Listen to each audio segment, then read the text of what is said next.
26 June আমরা জানি anti drug day হিসাবে মানে আমরা পালন করি। 26 জুনে মহরম ছিল, সেই জন্য আমরা যেটা অনেকগুলো অনুষ্ঠান হয়ে করতে পারলাম না, আজকে আমরা করছি 30 তারিখে।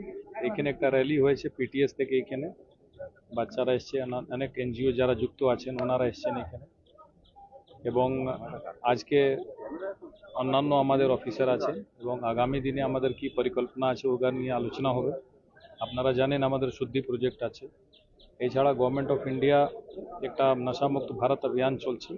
3 বছর মধ্যে ওটা মানে পুরোটা এইরকম একটা ব্যবস্থা হবে যেটা নিয়ে ড্রাগ ফ্রি সোসাইটি করার জন্য চেষ্টা হচ্ছে বিভিন্ন লেভেলে। অনেক এজেন্সির সঙ্গে কোঅর্ডিনেশন হচ্ছে, মিটিং হচ্ছে রেগুলার, এবং যেখান থেকে ড্রাগ আরম্ভ হচ্ছে, যেখান থ্রু ডিস্ট্রিবিউশন হচ্ছে এবং যেভাবে এখানে এন্ড ইউজার কাছে আসছে, প্রত্যেকটা লেভেলেই কিন্তু পুলিশ অ্যাকশন হবে এবং বিভিন্ন এজেন্সি এরকম ইন্টেলিজেন্স ইনপুটস হবে, ইন্টেলিজেন্স শেয়ারিং হবে, এইগুলো কাজ চলছে। এবং এছাড়া ডি এডিকশন সেন্টার বিভিন্ন জায়গা হবে।